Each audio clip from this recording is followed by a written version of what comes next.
بسم اللہ الرحمن الرحیم۔ السلام علیکم۔ ہم نے کمپوننٹس آف انوائرمنٹ شروع کیے تھے اور اس میں ہم نے بایوٹک کمپوننٹس پڑھے تھے۔ تو پچھلے کلاس میں ہم نے یونٹ نمبر 5 سٹارٹ کیا تھا۔ یونٹ نمبر 5 ہے انٹریکشن آف انوائرمنٹل کمپوننٹس کے۔ انوائرمنٹ میں جتنے بھی کمپوننٹس ہیں ان کے درمیان انٹریکشن کیسا ہے، تعلق کیسا ہے۔ تو اس میں ہم نے انوائرمنٹ اور کمپوننٹس آف انوائرمنٹ میں بایوٹک کمپوننٹس پڑھے تھے۔ پچھلے کلاس میں ہم نے انوائرمنٹ پڑھا تھا کہ انوائرمنٹ ہمارے ارد گرد جتنی بھی چیزیں ہیں تو ان سب کو، یعنی جتنے بھی سراؤنڈنگ ہے تو ان سب کو انوائرمنٹ کہتے ہیں۔ تو انوائرمنٹ میں مختلف کمپوننٹس شامل ہیں۔ ان سب کمپوننٹس کو 2 کیٹیگریز میں ڈیوائڈ کیا گیا ہے۔ ایک کو بایوٹک کمپوننٹس کہتے ہیں اور دوسرے کو اے بایوٹک کمپوننٹس کہتے ہیں۔ تو بایوٹک کمپوننٹس ہم نے پچھلے کلاس میں پڑھا تھا، تو اسی کلاس میں ہم اے بایوٹک کمپوننٹس پڑھیں گے۔ تو what is abiotic components؟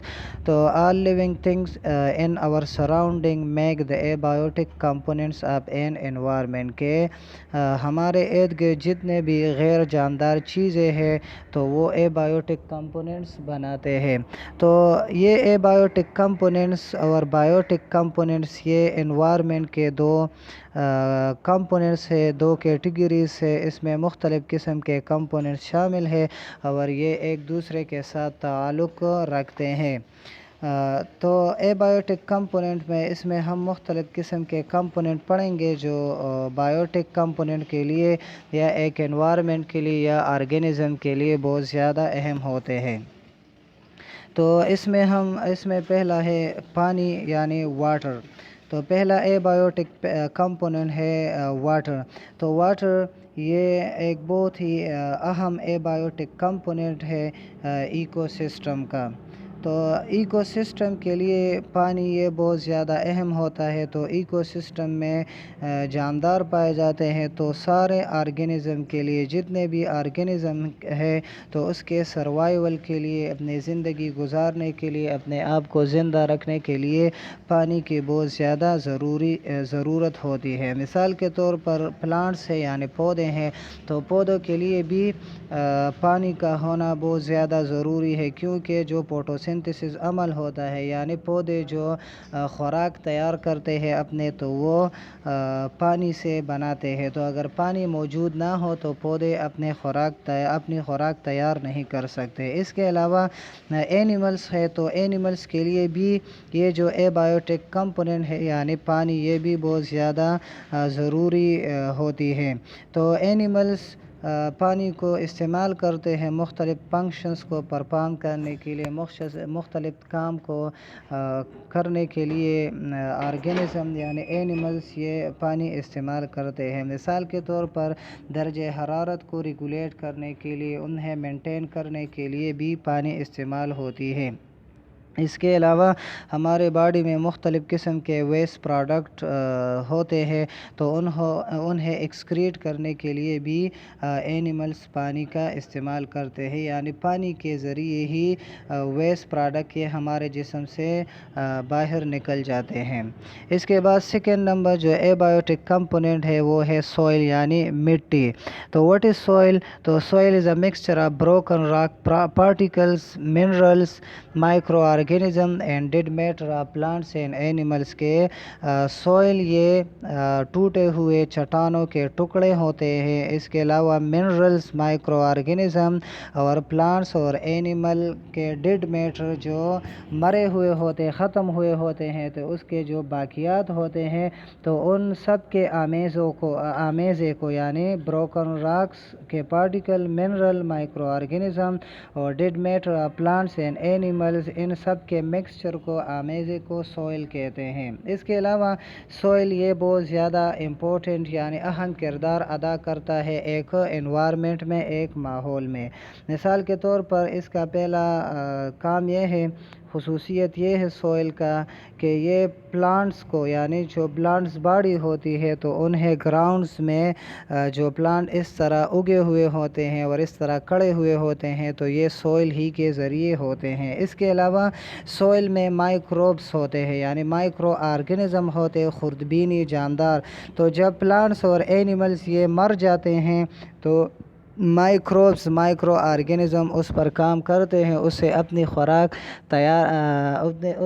خوراک حاصل کرتے ہیں اور پھر ان باقیات کو نیوٹرینٹس میں تبدیل کرتے ہیں۔ پھر اس کے بعد یہ نیوٹرینٹس پودے استعمال کرتے ہیں اور پھر اسے اپنی خوراک تیار کرتے ہیں۔ اس کے علاوہ سوئل کا ایک اور بھی بہت بڑا کام ہے اور وہ یہ ہے کہ اس میں پانی کو فلٹر کرنے کے لیے اور پانی کو ہولڈ کرنے کے لیے، انہیں رکھنے کے لیے، انہیں اسٹور کرنے کے لیے ایبیلٹی ہوتی ہے، صلاحیت ہوتی ہے۔ تو یہ جو سوئل ہے یعنی مٹی، یہ بہت زیادہ امپورٹنٹ ہے، ایک امپورٹنٹ بایوٹک فیکٹر ہے جو بایوٹک فیکٹرز کے لیے، بایوٹک کمپوننٹس کے لیے بہت زیادہ امپورٹنٹ ہوتا ہے۔ اس کے علاوہ تیسرا نمبر جو بایوٹک کمپوننٹ ہے وہ ہے ٹمپریچر یعنی درجہ حرارت۔ تو درجہ حرارت یعنی جو ٹمپریچر ہوتی ہے تو یہ سن لائٹ کنٹرول کرتی ہے، یعنی سن لائٹ ہی کی وجہ سے ٹمپریچر مختلف ایریاز میں یہ بڑھتا ہے اور کم ہوتا ہے۔ مثال کے طور پر وہ ایریاز، وہ علاقے جہاں پر سن لائٹ یہ ڈائریکٹ آتی ہے، براہ راست آتی ہے، تو وہاں پر ٹمپریچر یہ زیادہ ہوتا ہے، وہاں پر درجہ حرارت زیادہ ہوتی ہیں۔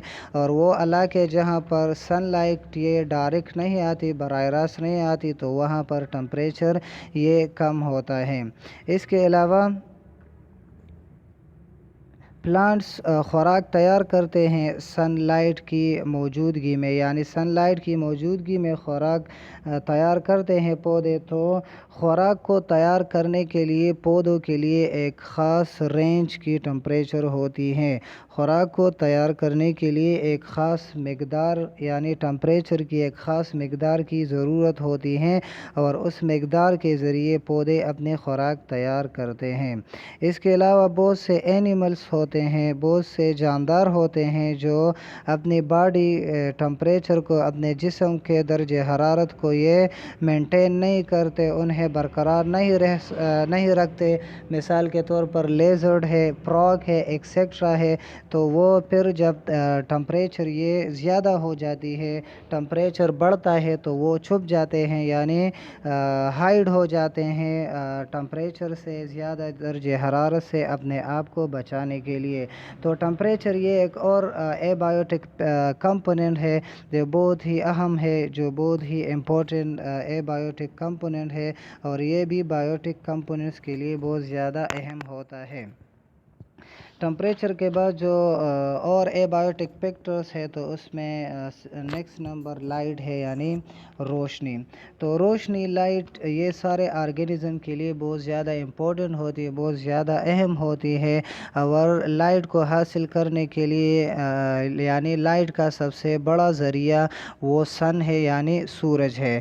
تو لائٹ یہ بھی بایوٹک کمپوننٹ کے لیے بہت زیادہ امپورٹنٹ ہوتا ہے۔ مثال کے طور پر جو پلانٹس ہوتے ہیں تو پلانٹس سن لائٹ کو فوٹوسنتھسس کے عمل کے لیے استعمال کرتے ہیں، یعنی سن لائٹ سے ہی پودے اپنی خوراک تیار کرتے ہیں۔ اس کے علاوہ اینیملس ہے یعنی جاندار ہے، تو جاندار مختلف ایکٹیویٹیز کو پرفارم کرنے کے لیے یا لائٹ کی موجودگی میں ہی اینیملز یعنی جاندار مختلف قسم کے ایکٹیویٹیز کرتے ہیں۔ اور اس میں سب سے جاندار میں اس کا سب سے پہلا امپورٹنس یہ ہے، اہمیت، کہ ہم جو دیکھتے ہیں چیزوں کو تو یہ لائٹ ہی کے ذریعے دیکھتے ہیں۔ اس کے علاوہ جو آخری بایوٹک کمپوننٹ ہے وہ ہے ایئر یعنی ہوا۔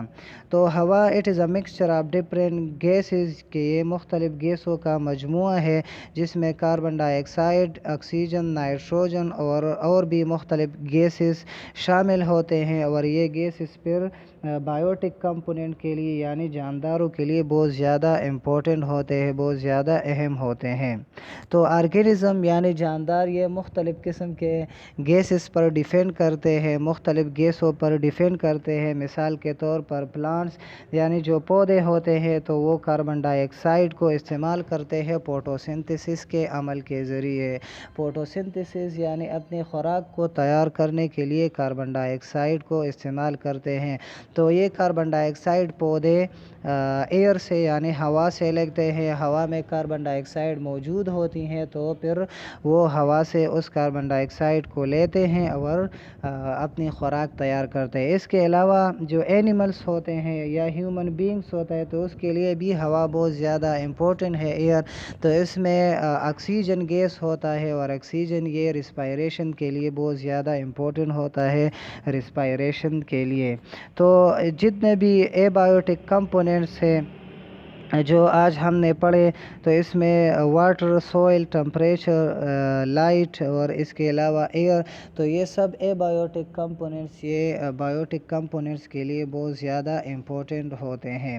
تو یہ سب اے بایوٹک کمپوننٹ بہت زیادہ امپورٹنٹ ہے اور اگر اس میں ایک بھی اویلیبل نہ ہو، موجود نہ ہو تو ہمارا جو انوائرمنٹ ہے، جو ماحول ہے، اس پر اثرات پڑ سکتے ہیں۔ تو اس میں مختلف قسم کے اے بایوٹک کمپوننٹس یہ انوائرمنٹ میں شامل ہوتے ہیں۔ تو سب فزیکل کمپوننٹس کے یا جو اے بایوٹک کمپوننٹس ہے تو یہ ہر ایک جاندار کی ضرورت کے مطابق ہر ایک انوائرمنٹ میں اس کی اویلیبلٹی، اس کی موجودگی یہ مختلف ہوتی ہیں۔ مثال کے طور پر کچھ جاندار ہوتے ہیں اس کے لیے مختلف اے بایوٹک کمپوننٹس ہوتے ہیں، وہ امپورٹنٹ ہوتے ہیں اور کچھ امپورٹنٹ نہیں ہوتے ہیں۔ تو اس کے بعد ہم پڑھیں گے comparison between desert and tropical rainforest کہ ڈیزرٹ یعنی صحرا میں اور ٹراپیکل رین فارسٹ میں یعنی وہ جنگلات جہاں پر بارش زیادہ ہوتی ہے وہاں پر اے بایوٹک کمپوننٹس کس طرح ہوتے ہیں اور اس کے علاوہ وہاں پر جو انوائرمنٹ ہوتی ہے وہ کس طرح ہوتی ہے۔ تو اس میں آپ دیکھ لیں اس ٹیبل میں، تو اس میں پہلا اے بایوٹک فیکٹرز ٹمپریچر ہے۔ تو ڈیزرٹ میں ٹمپریچر یہ دن کے وقت بہت زیادہ ہوتا ہے اور نائٹ کے وقت جو ڈیزرٹ ہوتی ہے، جو ڈیزرٹ انوائرمنٹ ہوتا ہے یہ کولڈ ہوتا ہے، یہ ٹھنڈ ہوتا ہے۔ اس کے علاوہ رین فارسٹ میں ٹمپریچر کس طرح ہوتی ہے، تو رین فارسٹ میں آل دا ٹائم ہائی ہوتا ہے، وہاں پر جو ٹمپریچر ہوتا ہے وہ بہت زیادہ ہوتا ہے، بہت ہائی ہوتا ہے۔ اس کے علاوہ کلائمیٹ ہوتا ہے، کلائمیٹ یعنی موسم، تو ڈیزرٹ میں رین فال یعنی بارش بہت زیادہ کم ہوتی ہیں اور رین فارسٹ میں جو رین فال ہوتی ہے، جو بارش ہوتی ہے وہ بہت زیادہ ہوتی ہے۔ اس کے بعد واٹر ہے، پانی، تو پانی یہ اے بایوٹک کمپوننٹ ہے۔ تو ڈیزرٹ میں جو اے بایوٹک کمپوننٹ ہے یہ بہت زیادہ کم مقدار میں ہوتی ہے اور جو رین فارسٹ ہے تو وہاں پر بارش زیادہ ہوتی ہیں تو وہاں پر پانی یعنی جو اے بایوٹک کمپوننٹ ہے یہ زیادہ اماؤنٹ میں ہوتا ہے۔ اس کے علاوہ سوئل، تو سوئل یہ اے بایوٹک کمپوننٹ ہے۔ تو ڈیزرٹ میں سوئل یہ سینڈی ہوتا ہے، یعنی جو ڈیزرٹ ہوتی ہے وہ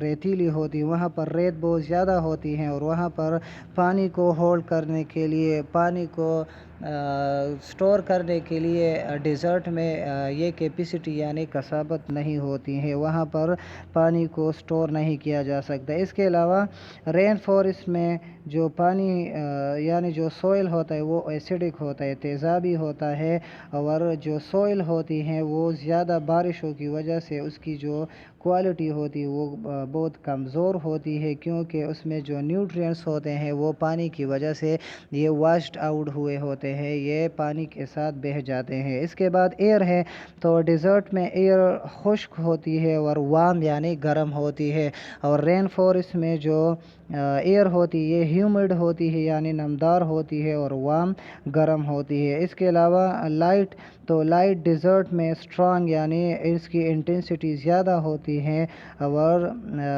یعنی وہاں پر اس کی انٹینسٹی زیادہ ہوتی ہے کیونکہ وہاں پر ٹریز یعنی جو درخت ہوتے ہیں وہ بہت زیادہ کم ہوتے ہیں، تو وہاں پر ڈیزرٹ میں جو لائٹ انٹینسٹی ہوتی ہے وہ بہت زیادہ ہوتی ہے۔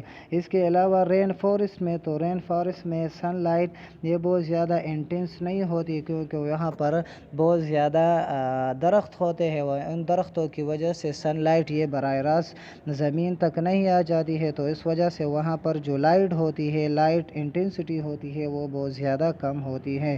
تو آج کے لیے اتنا ہی کافی ہے۔ اس میں ہم نے مختلف اے بایوٹک کمپوننٹس پڑھے، اور وہ بھی پڑھ لیے کہ کس طرح بایوٹک کمپوننٹ کے لیے زیادہ اہم ہے، کس طرح بایوٹک کمپوننٹ کے لیے اہم ہے۔ تو آج کے لیے آپ کا ہوم ورک ہے کہ انوائرمنٹ کو ڈیفائن کرنا ہے، اور بایوٹک